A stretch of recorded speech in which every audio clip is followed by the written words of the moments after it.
हिंदू धर्म में सोमवार व्रत का विशेष महत्व है। कई कुंवारी लड्डचकियां मनचाहा जीवन साथी पाने के लिए और शादीशुदा महिलाएं सुखी वैवाहिक जीवन के लिए 16 सोमवार का व्रत रखती हैं। लेकिन इस व्रत को करने का लाभ तब मिलता है। जय माता दी दोस्तों, आप सभी का स्वागत है हमारे चैनल वास्तु सफर में मां भगवती दुर्गा की कृपा आप और आपके पूरे परिवार पर सदा सर्वदा बनी रहे। दोस्तों, आज की वीडियो में मैं आपसे बात करने वाला हूं समस्त मनोकामनाओं को पूर्ण करने वाले एक इच्छा पूर्ति दीपक के बारे में। शिव मंदिर में एक ऐसा दीपक प्रज्वलित करें जिससे कि आप चाहे जो भी कामना अतिशीघ्र पूर्ण हो और आपके जीवन की चाहे कोई भी परेशानी, कोई भी बड़े से बड़ा संकट हो, कोई भी ऐसी समस्या हो जिसकी वजह से आप बहुत परेशान हो, इस दीप प्रज्वलित करने मात्र से ही आप वह समस्या, परेशानी, बड़े से बड़ा संकट है तो अगर आपको नौकरी मिलने आ रही है या फिर जहां पर आप काम कर रहे हैं, इसमें किसी प्रकार की परेशानी, व्यापार में आपको तरक्की नहीं मिल रही है या व्यापार में घाटा हो रहा है, किसी भी प्रकार की समस्या हो, में सफलता नहीं मिल रही है, घर में बहुत अधिक कलेक्शन रहता हो, सुख समृद्धि का अभाव हो, आप इस उपाय को कर सकते हैं। और आप कोई भी विशेष मनोकामना हो, जैसे कि दाम्पत्य जीवन में बहुत अधिक क्लेश रहता है, चाहते हैं कि पति पत्नी के रिश्ते मधुर हों, संतान की प्राप्ति में बाधाएं आ रही हैं या फिर मनचाही संतान की कामना है, तो इस उपाय को करने से आपको लाभ होगा। और अगर बच्चों की सफलता में बाधा आ रही है तो आप इस उपाय को कर सकते हैं। माता पिता कर सकते हैं, जैसे कि बच्चों को शिक्षा में सफलता नहीं मिल रही है तो आप इस उपाय को बच्चों के लिए, बच्चों के जीवन में सफलता प्राप्ति की कामना कर सकते हैं। और अगर बेटा या बेटी विवाह के योग्य हो गए हैं और उनकी विवाह में बहुत अधिक बाधा आ रही है तो भी माता पिता इस उपाय को कर सकते हैं। चाहे तो बच्चों से भी करवा सकते हैं। व्रत किसी भी कामना से अगर आप यह उपाय करेंगे, निश्चित ही वह आपकी कामना भगवान भोलेनाथ की कृपा से पूर्ण होगी, पूरे विकास के साथ। महादेव की शरण में जब हम जाते हैं तो हमारे मन की चाहे जो भी कामना हो, एक छोटे से उपाय से भी वह पूर्ण हो जाती है। और कितना भी बड़ा संकट हो, महादेव की कृपा अगर प्राप्त हो जाती है तो वह संकट टलते देर नहीं लगती है। तो पूरी श्रद्धा भाव से हमें भगवान की शरण में जाना चाहिए। महादेव तो देवों के देव हैं, समस्त प्रकार की व्याधि दूर करने वाले हैं और समस्त प्रकार की कामनाओं को पूर्ण करने वाले हैं। तो सोमवार की शाम को अगर आप शिव मंदिर में मात्र एक दीपक प्रज्वलित करते हैं तो आपके मन की समस्त कामनाएं पूर्ण होती हैं। धन प्राप्ति की कामना है, संतान प्राप्ति की कामना है, मनचाहा जीवन साथी चाहते हैं या विवाह में बहुत देरी हो रही है, सुंदर और सुयोग्य जीवन साथी चाहते, नौकरी, व्यापार, शिक्षा, जीवन के हर क्षेत्र में सफलता की कामना, कर्ज से मुक्ति चाहते, समस्त प्रकार के दुखों का निवारण हो जाएगा मात्र दीपक प्रज्वलित करने से। तो किस प्रकार से दीपक प्रज्वलित करना है, कौन से नियमों का पालन करना है, मैंने किस समय में दीपक प्रज्वलित करना है, यह समस्त जानकारी मैं आपको आज की वीडियो में देने वाला हूं। तो वीडियो को पूरा जरूर देखिए। और अगर आपको आज की वीडियो अच्छी लगे तो लाइक जरूर कीजिए, शेयर भी जरूर कीजिए। फैमिली या फ्रेंड्स के साथ चैनल पर पहली बार आए हैं, अगर अभी तक आपने चैनल को सब्सक्राइब नहीं किया है तो अगर आज की वीडियो आपको अच्छी लगे तो चैनल को सब्सक्राइब कर लीजिए और बेल बटन को भी प्रेस कर लीजिए। इससे यह होगा कि इस चैनल पर जो नई वीडियो अपलोड होंगी उनकी नोटिफिकेशन आपको सही समय पर प्राप्त हो जाएगी। और अब जानते हैं कि इस समय यह उपाय आपको कर रहा है कि इस समय आपको दीपक प्रज्वलित करना है। देखिए, भगवान भोलेनाथ की पूजा में जो सबसे महत्वपूर्ण समय होता है प्रदोष काल का समय। प्रदोष के समय भगवान शिव की गई पूजा प्रार्थना और कोई भी अपनी मनोकामना शीघ्र पूर्ण हो जाती है। इसलिए प्रदोष काल का समय बहुत ही महत्वपूर्ण होता है। भगवान भोलेनाथ की पूजा में प्रदोष काल का समय होता है समय मिनट पहले, और इसमें मेन का जो समय होता है वह प्रदोष काल कहा जाता है।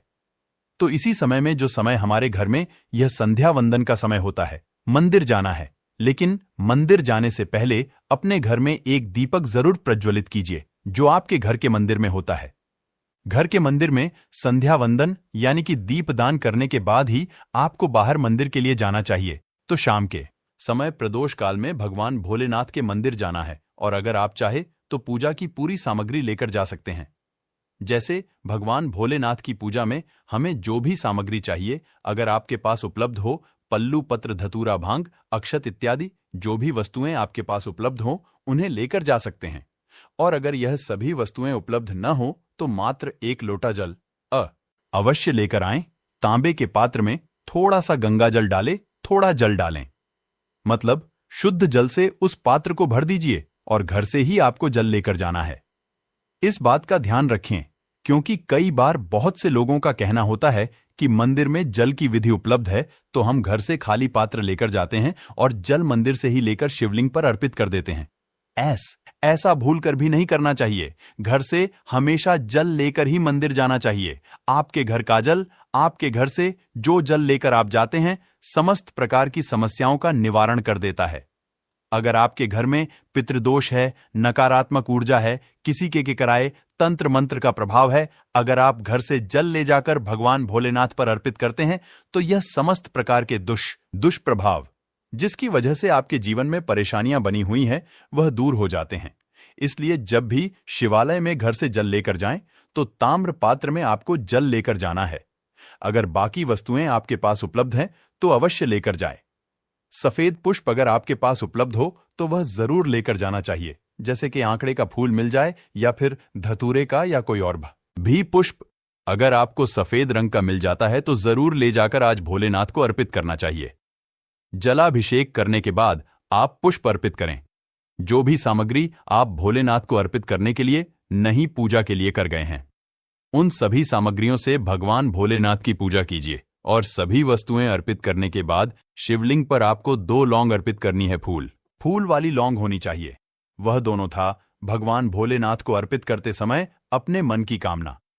इसके बाद भगवान भोलेनाथ के मंदिर में आपको एक दीपक प्रज्वलित कर रहा है। दीपक कौन सा होना चाहिए? आटे का दीपक अगर आप बना पाते हैं तो अत्यंत ही श्रेष्ठ है। आटे का दीपक अगर नहीं बना पाते हैं तो आप मिट्टी का दीपक भी प्रयोग कर सकते हैं। मिट्टी का दीपक नया होना चाहिए, यानी कि पहले का प्रयोग किया हुआ नहीं होना चाहिए। इस बात का ध्यान रखें कि युद्ध करता है। आप चाहे तो शुद्ध घी का दीपक प्रज्वलित कर सकते हैं। अगर यकीन ना हो तो ऐसे में आप तेल का भी प्रयोग कर सकते हैं, लेकिन सरसों का तेल होना चाहिए। बात करें तो शिवलिंग के समक्ष आपको एक दीपक प्रज्वलित करना है। तेल या शुद्ध की जो भी आपके पास उपलब्ध है, दीपक प्रज्वलित कीजिए। दीपक प्रज्वलित करने के बाद इस दीपक में आपको 2 लौंग डालना है। देखिए, लौंग का प्रयोग करने से मनोकामना वह शीघ्र पूर्ण हो जाती है। जब हम किसी विशेष मनोकामना के लिए पूजा करते हैं तो शिव मंदिर में शिवलिंग पर अर्पित करने से और लौंग का दीपक प्रज्वलित करने से मन्नत पूरी होती है, यानी कि जो आप ही मन की इच्छा पूर्ण होती। तो ऐसी परिस्थिति में जब हम बहुत समय से प्रयास कर रही हो और हमारी मनोकामना पूर्ण नहीं हो रही हो, या फिर कोई बहुत बड़ा संकट है और हम चाहते हैं कि वह संगठन परेशानी दूर हो, तो इस उपाय को करने से शीघ्र लाभ होता। तब आपको ध्यान रखना चाहिए, भगवान भोलेनाथ के दर्शन करते हुए क्लिक को देखते हैं कि आपको यथासंभव ओम नमः शिवाय का जप करना है। आप 108 बार भी ऐड कर सकते हैं, या 11 या 21 पर भी कर सकते हैं, और बिना भी कर सकते हैं। जैसे कि यथासंभव जितना भी आपके पास समय हो, तो 15 मिनट 10 मिनट खड़े होकर शिवलिंग को देखते हुए ओम नमः शिवाय का जप करें। इसके बाद 11 बार अपने मन की कामना भी आप चाहते हैं कि वह शीघ्र धन प्राप्ति की कामना हो, संतान प्राप्ति की कामना हो, विवाह की कामना हो, और मनोकामना भगवान भोलेनाथ के दर्शन करते हुए अपने मन की कामना से भगवान भोलेनाथ से उन्हें पूर्ण करने के लिए प्रार्थना करें और उसके बाद अपने घर आ जाएं। यह उपाय आपको हर सोमवार को मात्र 11 सोमवार, अगर इस प्रकार से आप उपाय करते हैं कि भगवान भोलेनाथ की कामना पूर्ण होती है, आप कोई भी मनोकामना शीघ्र पूर्ण होने के आसार आपको ही नजर आने लगी। और बहुत ही उपाय है। यह सोमवार की शाम को आपको शिवलिंग का अभिषेक करना है। अभिषेक के बाद आपको 2 लोग शिवलिंग पर अर्पित करनी है।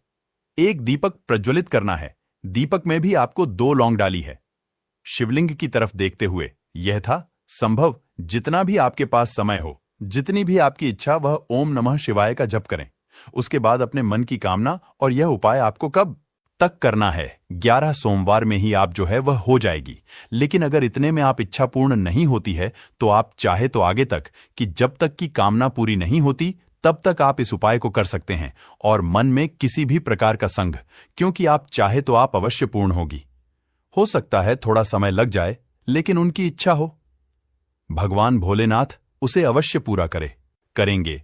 और जो आप पीरियड में किस प्रकार से महिलाएं हैं तो देखिए, आप उस सोमवार को छोड़कर बाकी के सभी सोमवार में आप इस उपाय को कर सकते हैं, क्योंकि पीरियड की अवस्था में हम शिवलिंग के पूजन नहीं कर सकते हैं। शिवांगी जा सकते हैं और आप किसी भी कामना से इस उपाय को कर सकते हैं। तो किसी भी समस्या से अगर आप परेशान हैं, इस उपाय को एक बार जरूर कीजिए, इससे आपको लाभ अवश्य होगा। और अगर आपको आज की वीडियो अच्छी लगी हो तो लाइक जरूर कीजिए, शेयर भी जरूर कीजिए फैमिली फ्रेंड्स के साथ। और चैनल पर पहली बार आए हैं, अगर अभी तक आपने हमारे चैनल वास्तु सफर को सब्सक्राइब नहीं किया है तो आज की वीडियो अगर आपको अच्छी लगी हो तो चैनल को सब्सक्राइब जरूर कर लीजिए और बेल बटन को भी प्रेस कर लीजिए। इससे ये होगा कि इस चैनल पर जो नई वीडियो अपलोड होंगी उनकी नोटिफिकेशन आपको सही समय पर प्राप्त हो जाएगी।